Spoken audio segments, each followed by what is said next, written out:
Miss you in these rows here this morning at the factory and of course at the warehouse and at the fire hall. We've seen that there's 200 homes that are streaming live right now and watching this service, and welcome to the teaching. There's some sermon notes on the app. Feel free to look at that. If you want to comment, feel free to do that. Both Todd and John are on watching the comments and want to connect with you as well. But I'd like to begin this morning in this message just acknowledging that in the last number of weeks, we have watched our world become fearful of an invisible and unknown enemy that has rapidly spread to over 118 countries, and as of this week, our own province and city. One editorial I read about our current reality and this invisible enemy we have come to know as the coronavirus or COVID-19 said this: March 2020 may eventually go down as the month that turned our world on its head, or slowed it to a crawl, or at least made us more than usual think about the precariousness of the ordinary and the power of the unseen. This invisible enemy has affected everything from travel to the stock market to cancellations to how much toilet paper we have stocked in our homes. And speaking of that toilet paper craze, I've been curious, why toilet paper of all things? Why has it become the icon of this pandemic, being the item that is disappearing off grocery store shelves for a few weeks now? So I did a little bit of research. Professor of social psychology at Cambridge University described this phenomenon as fear contagion. He writes this: when people are stressed, their reason is hampered. So they look at what other people are doing. If others are stockpiling, it leads you to engage in the same behavior. People see photos of empty shelves, and regardless of whether it's rational, it sends a signal to them that that's the thing to do. A consumer psychologist at the University of London says this: it's all about taking back control in a world where you feel out of control. More generally, panic buying can be understood as playing to our three fundamental psychological needs: autonomy, our need for control, and relatedness. So in an attempt to gain or take back some control and not feel so much panic or fear, we are buying toilet paper and overstocking it, leaving shelves bare, and bulk buyers selling toilet paper on Kijiji for huge amounts of money. One Psychology Today article says that there are 5 root causes of fear, and this is what they are: the fear of extinction, of ceasing to exist, death; mutilation, the fear of losing any part of our bodily structure or the function of our organs. 3, the loss of autonomy, the fear of being immobilized, restricted, imprisoned, or even overwhelmed. Fear of separation, of fear of abandonment, of rejection, of the loss of connectedness. And then there's ego death, the fear of humiliation, of shame, or the loss of lovability, capability, and worthiness. Well, today we find ourselves in the book of the Bible where we see panic and we see fear in the lives of its main characters. And with the power of God's word, I would like to flatten the curve of fear today. On March 1st, we began our chapter day reading in the book of Exodus. And last week, we began our new sermon series called Set Free to Live Free. And I'd like to give just a little recap as to what we've read so far.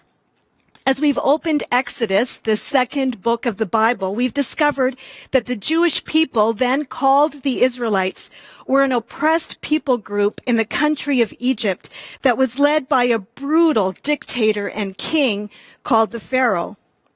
A few centuries earlier, one of the Israelites named Joseph was actually the second in command over the entire country. But as we begin reading Exodus, we see that a lot has actually changed. Over the past few centuries, they have grown of a population of 70 to approximately 1.5 to 2 million people. However, instead of having any authority or influence in Egypt, they are now oppressed, serving the Egyptians as slaves. And in the opening chapters of this book, we meet someone named Moses. And really, Moses is fortunate to be alive. We found out as we read that during the time of Moses' birth, the Pharaoh had become so threatened by this population explosion of the Israelites that in order to subdue his fears and to control the situation, he demanded that all Israelite boys be killed at birth. However, through the courage of 2 midwives and the ingenuity of Moses' mom, and of course, God's ultimate plan, Moses survives. And he ends up living in the extravagance of a palace where he would have had the best education, learned many skills, and would definitely be a help to him when he takes great leadership responsibilities later on. As a young adult, Moses discovers his Jewish roots, and one day, in defense of a fellow Israelite, Moses ends up murdering the Egyptian perpetrator, and with fear and panic of the consequences, he flees Egypt. Well, Moses ends up getting married to a woman in that new land, and he starts working in the sheep industry as a shepherd, a career far below his education or his pay grade. And for 40 years, he wanders around a desert with a bunch of sheep.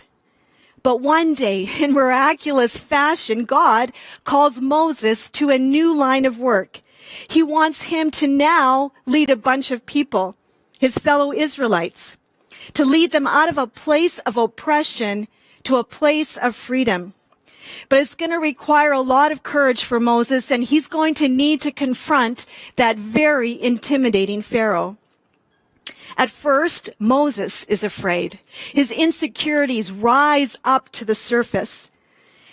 And this new assignment that God is giving him starts with a bunch of what ifs and a lot of, I'm not very good at that, God, and an adamant, send anyone else. I can't do it.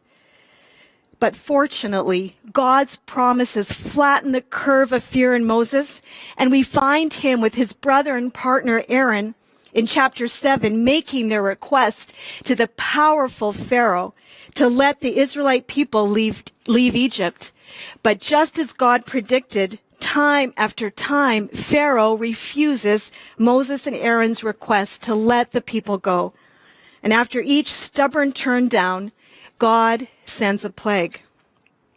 And during this season of plagues that had massive implications on the country and the Egyptian people, we begin to wonder how Pharaoh could be so incredibly foolish as to see all these miraculous events and still not listen to Moses or submit to God.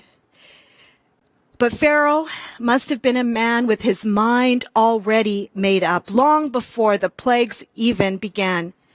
Every indication is that he was a pride-filled ruler, living with this underlying fear of losing control and of submitting his life, his role as king, and even his country to Almighty God. His fear and his stubborn unbelief led to a heart so hard that even a major catastrophe could not soften it. And in chapters 7 to 14, the majority of the ones that we read this week, we come to some confusing words that I would like to address for a moment before we discover what we can learn in times of uncertainty and fear. 6 times between chapter 7 and 14, we read these words, the Lord hardened Pharaoh's heart. What is up with that?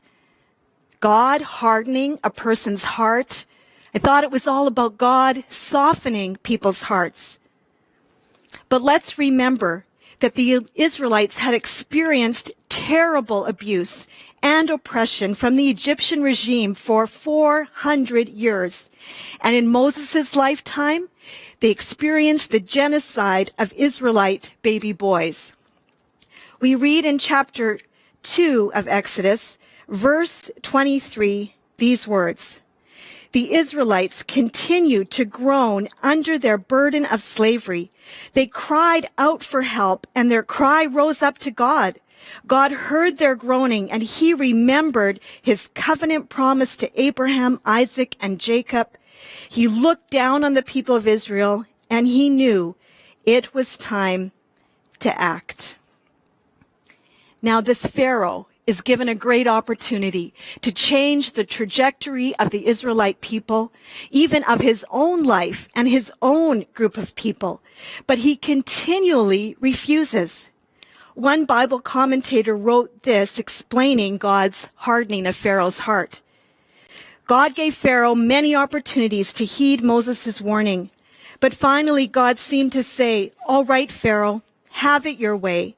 And Pharaoh's heart became permanently hardened. Did God intentionally harden Pharaoh's heart and overrule his free will?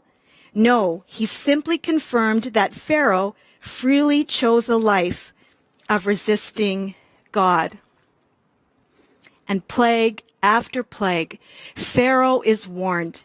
And in chapter 9, which we read this past Monday, we see God's mercy to Pharaoh and to the people of Egypt when he says in verse 15, "By now I could have lifted my hand and struck you and your people with a plague to wipe you off the face of the earth.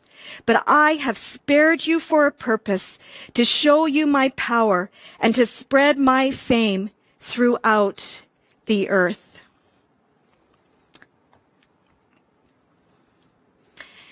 Now to continue with our subject of fear today. We have seen Moses' fears, his fears of insecurity rise to the surface.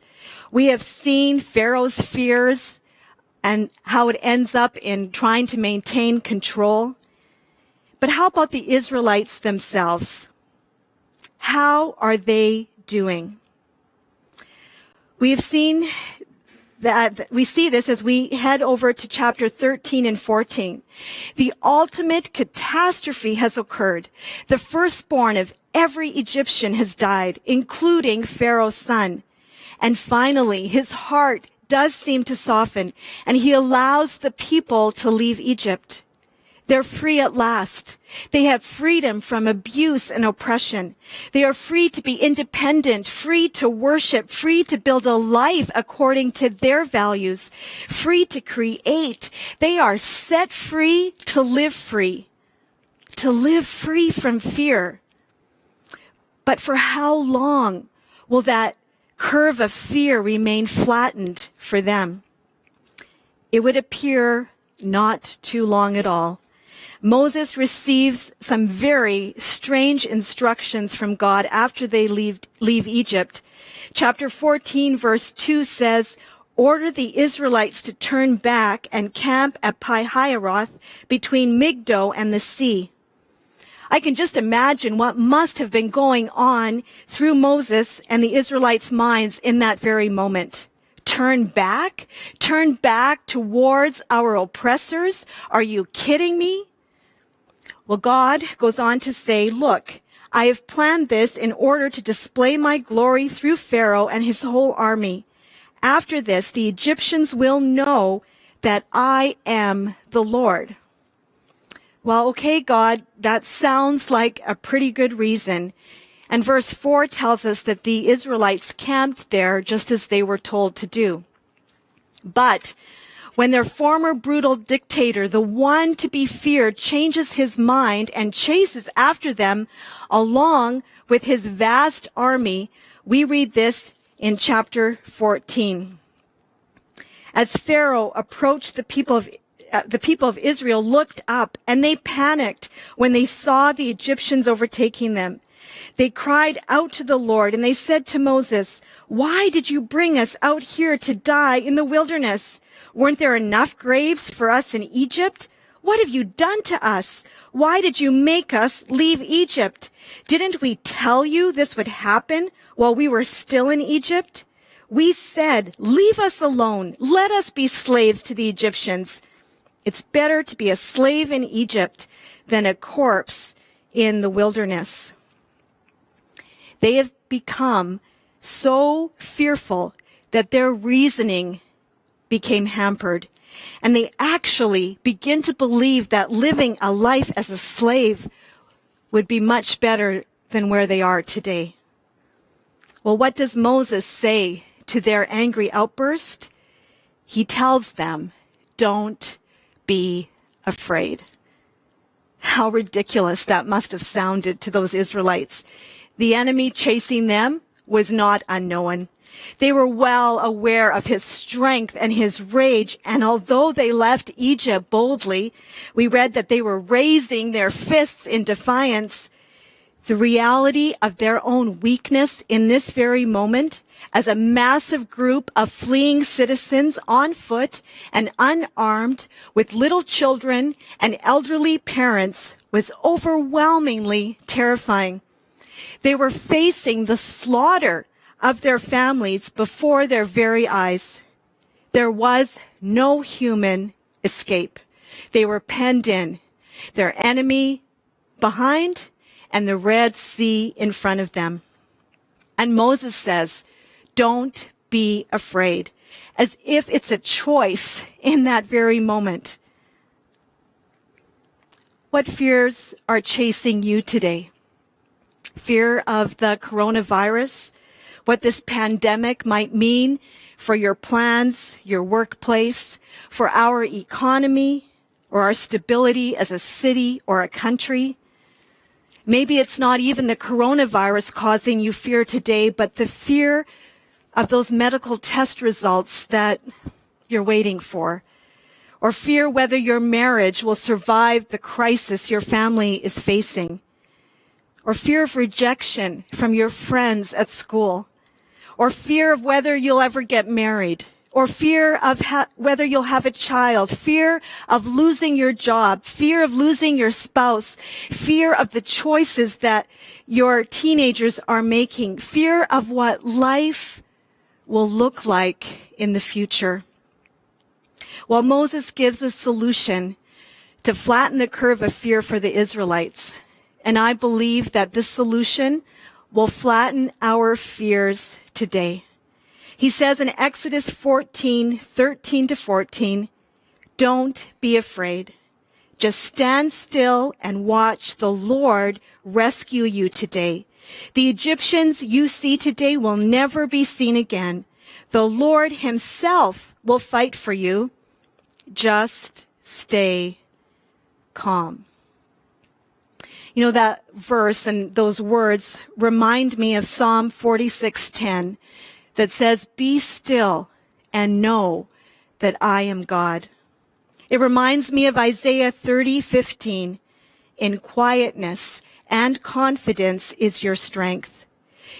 It reminds me of Philippians 4:6, "Don't be anxious about anything, but in every situation, by prayer and petition, with thanksgiving, let your requests be made known to God."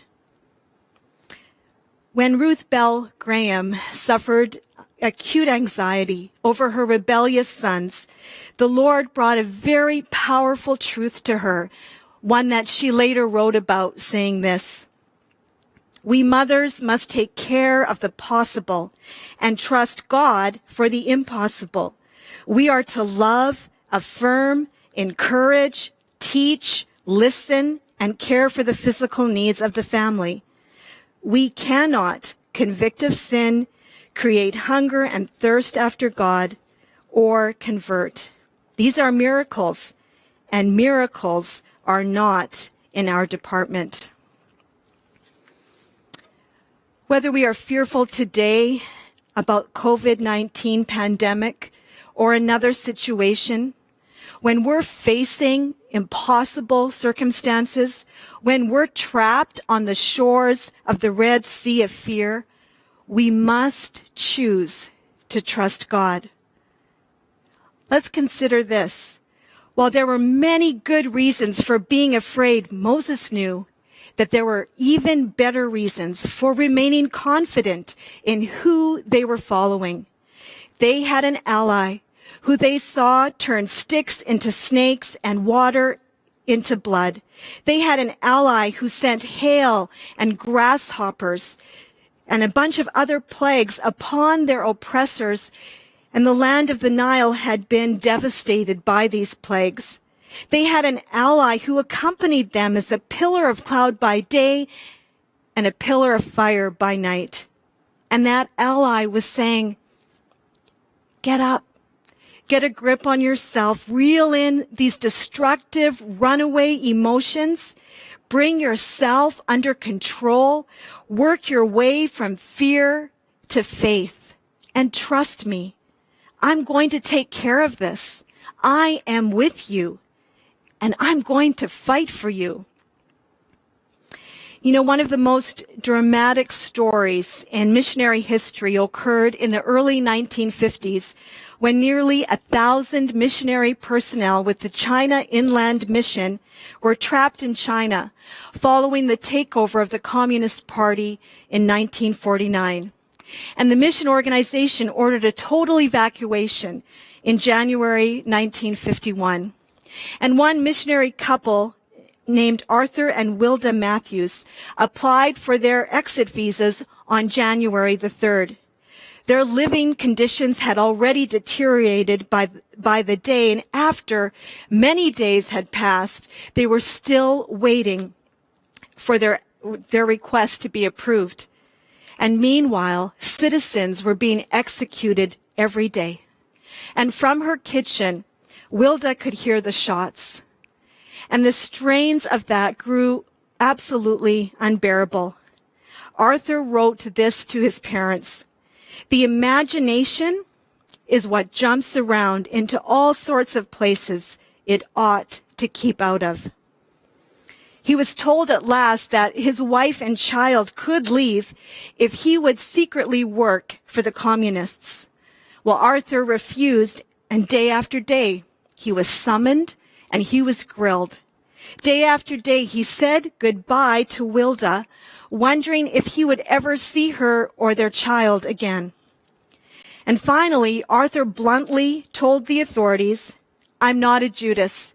If you expect me or anyone else in the China Inland Mission to do that kind of thing, you better not even try, because we're not going to do it. Well, Wilda was utterly overcome by fear and doubt. And Sunday, March 21st, 1951, was a day that she later called Black Easter because of her despair. She had snuck into an Easter church service, but when she opened her mouth to sing the song, He Lives, no words came out. She returned home. She fell at her bed, and with her trembling fingers, she opened up the Bible. And she found 2 Chronicles chapter 20. And she read these words, the battle is not yours, but God's. You will not need to fight in this battle. Position yourself, stand still, and see the salvation of the Lord who is with you, O Judah and Jerusalem. Do not fear or be dismayed. In that moment, Wilda felt the power of those words and that God was speaking straight to her. And she hung on to those words every single day. And 2 weeks later, she wrote this, the conflict has been terrible, but peace and quiet reign now. Over the next 2 years, the Matthews repeatedly faced impossible situations, their lives in danger, their little baby in harm's way, their pantry empty, their enemies surrounding them. But Arthur and Wilda committed every situation, one after another, into God's hands. And miraculously, in God's timing, all the CIM missionaries got out without a single one being martyred, the last one being Arthur Matthews. It was the greatest exodus in missionary history. The words that we can hang on to today are so similar to the words that Wilda read in the 1950s. And we read them this week in our chapter a day. Don't be afraid. Just stand still and watch the Lord rescue you today. The Egyptians you see today will never be seen again. The Lord himself will fight for you. Just stay calm.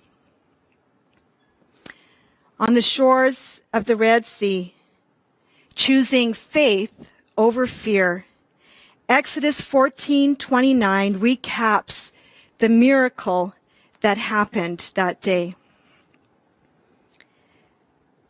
But the people of Israel had walked through the middle of the sea on dry ground, as the water stood up like a wall on both sides. That is how the Lord rescued Israel from the hand of the Egyptians that day. Psalm 77 gives us a powerful tool that we can grab onto in the, that we can grab onto today in the midst of fear. The writer at the beginning of the psalm uses phrases like this: my soul was not comforted. I'm too distressed to even pray. I think of the good old days long since ended. Have God's promises permanently failed? And then he writes this: but then I recall all you have done, O Lord. I remember your wonderful deeds of long ago. They are constantly in my thoughts. I cannot stop thinking about your mighty works. O God, your ways are holy. Is there any God as mighty as you? You're the God of great wonders. You demonstrate your awesome power among the nations. By your strong arm, you redeemed your people. When the Red Sea saw you, O God, its waters looked and trembled. Your road led through the sea, your pathway through the mighty waters, a pathway no one knew was there. As we choose faith over fear, let's recall all that God has done for us in the past. Let's have faith that there is a pathway through the situation that we are facing, one that currently we don't even know exists. But we don't need to be a slave to fear any longer. If you're a follower of Jesus, you're a child of God, the God who is the same today as he was in the times of the Exodus. Let's be a people who choose to flatten the curve of fear in our own lives. And let's help others to flatten the curve of fear in theirs with the hope of Jesus.